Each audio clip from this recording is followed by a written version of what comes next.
लोगों का मेरे चैनल में। सो गाइस, आज की वीडियो बहुत ज़्यादा इंपॉर्टेंट होने वाली है, तो वीडियो को स्किप मत करिएगा, पूरा फुल तक वॉच करिएगा, क्योंकि मैं बहुत ज़्यादा एक इंपॉर्टेंट पॉइंट बताने जा रही हूँ उस कंपनी के बारे में। सबसे पहले तो आपको बता दूँ, जिस कंपनी के बारे में आज हम डिस्कस करने जा रहे हैं उसका नाम है Shri Renuka sugar.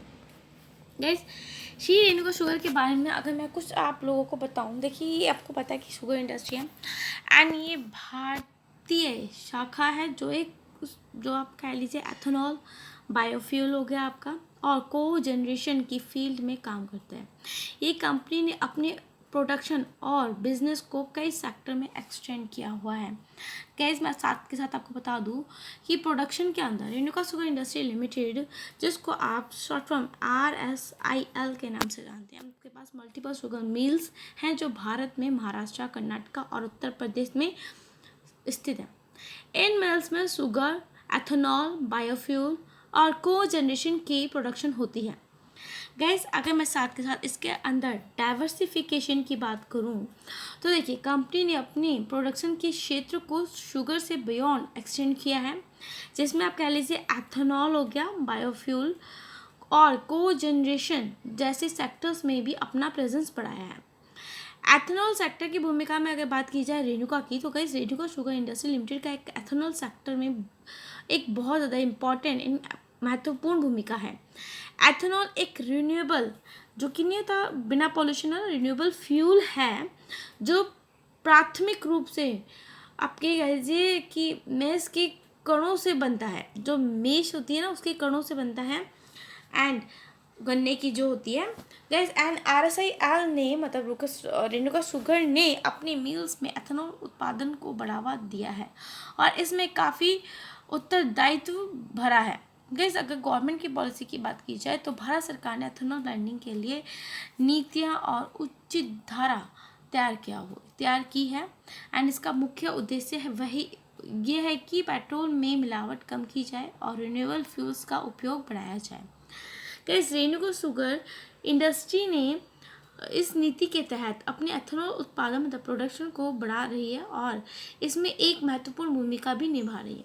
Guys, sustainability की बात की जाए तो रेणुका शुगर ने अपनी उत्पादन प्रक्रिया में सुधार की दिशा में कई कदम उठाए हैं एंड ये इंक्लूड करता है बिजली की को जनरेशन एंड जो खड्डों को जो खड़ों है ना, खड़े, उसका जो उपयोग होता है एंड जो पर्यावरण हमारा जो नेचर है, उन सभी को ध्यान में रखते हुए सब चीज़ें करी हैं। ठीक है, देखिए ओवरऑल देखा जाता है कि रेणुका शुगर इंडस्ट्री एक प्रमुख प्लेयर है भारत के शुगर, एथेनॉल और बायोफ्यूल इंडस्ट्री में।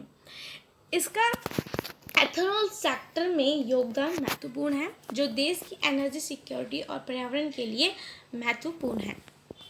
अब देखिए बात की जाए रेणुका शुगर के स्टॉक के बारे में, तो 2025 तक इसका क्या रह सकता है ना। कहीं देखा जाता है कि हम किसी भी स्टॉक के बारे में एक अनुमान नहीं लगा सकते, क्योंकि देखिए अभी तो थोड़े समय के लिए सरकार ने इस पर बैन लगाया हुआ है एंड इसकी कैपेसिटी को कम करा हुआ है, लेकिन इलेक्शन के बाद आप कह सकते हो एक अलग मूव इसके अंदर देखने को आपको मिल सकता है। गाइस, आगे मैं आपको बताऊं कि रेणुका शुगर इंडस्ट्री के शेयर्स के बारे में, जैसे कि आपको क्या क्या पॉइंट्स मदद करेंगे उनको परचेस करने में। जिन्होंने ले रखा है वो होल्ड करके चले, और जिन्होंने नहीं लिया है तो वो थोड़ा सा ध्यान दें। गाइस, वैसे तो मैं आप लोगों को क्लियर करूँगी फंडामेंटल्स एंड ऑल, ये सब चीज़ें उसकी बताऊँगी, लेकिन खुद से चीज़ें भी आपको ध्यान में रखनी है। गाइस, सबसे पहले फंडामेंटल एनालिसिस करना है। ठीक है, फंडामेंटल के अकॉर्डिंगली अगर आप देखोगे तो रेणुका शुगर इतनी स्ट्रॉन्ग कंपनी नहीं है। इसके फंडामेंटल्स आपको एक नेगेटिव पॉइंट पे ही देखने को मिलेंगे। इस आपको कंपनी के फंडामेंटल्स को समझना है, ज़रूरी है। इसमें कंपनी के रिवेन्यू, प्रॉफिट, डेप्थ लेवल और ग्रोथ प्रोस्पेक्ट को भी ध्यान में देना। लेकिन कई बार ऐसा होता है कि कुछ कंपनीज के फंडामेंटल्स तो सही नहीं होते, लेकिन उनकी चार्ट पैटर्न काफ़ी अच्छा जा रहा होता है, जो हमें ये दर्शाता है कि आने वाले फ्यूचर में उसका एक नया ही मूवमेंट तैयार होने वाला है। गाइस, अगर शुगर, एथेनॉल और बायोफ्यूल इंडस्ट्री का आउटलुक देखें तो उसका बहुत ज़्यादा महत्वपूर्ण है and government policy, international demand, supply dynamics और टेक्नोलॉजी एडवांसमेंट इस पर असर डाल सकते हैं। गाइस, स्टॉक प्राइस के हिस्टोरिकल ट्रेंड के बारे में बताऊं तो टेक्निकल इंडिकेटर्स का भी विचार करना ज़रूरी है।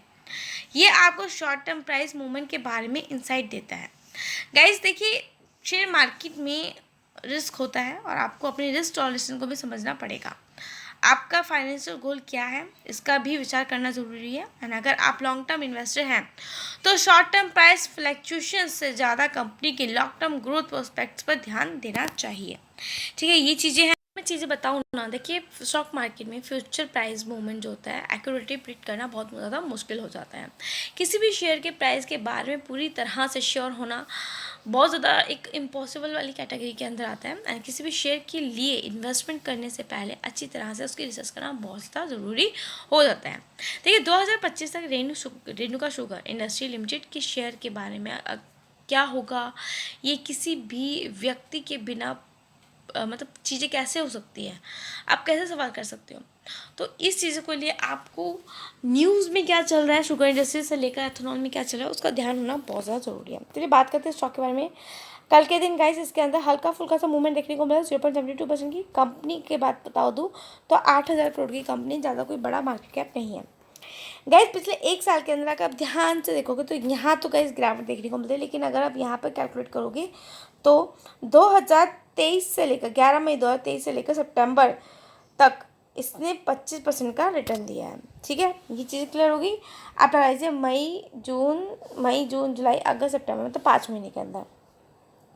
गाइस अगर मैं साथ के साथ बात करूँ नेक्स्ट 5 साल में, तो 5 साल में देखिए 309% का रिटर्न दे चुके हैं। अगर आप इसको ना देखो, इस वाले गैप को अगर यहाँ से काउंट करो तो उससे ज़्यादा रिटर्न देखने को मिलते हैं।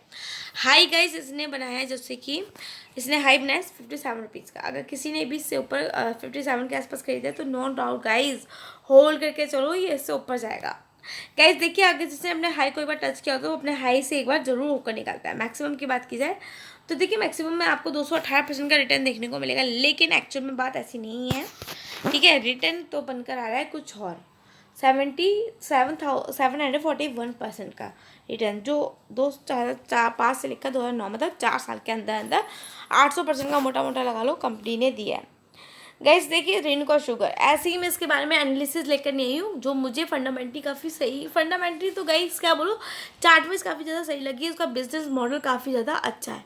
तो जब कंपनी का बिजनेस मॉडल अच्छा होता है तो हमें उसी के अकॉर्डिंगली ही इन्वेस्टमेंट करना सोचना चाहिए। ठीक है, चीज़ें क्लियर हुई।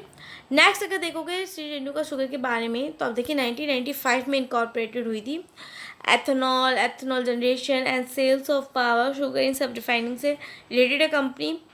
अगर आप देखोगे कंपनी का काम तो इंटीग्रेटेड शुगर मिल कहाँ पे देखिए, कर्नाटका महाराष्ट्र ये सब जगह पे देखने को मिलती है। शुगर रिफाइनरीज में काम है इसका। प्रोडक्ट शुगर की बात की जाए तो शुगर और मधु शुगर एथेनॉल इन सब चीज़ों में इसका काम होता है।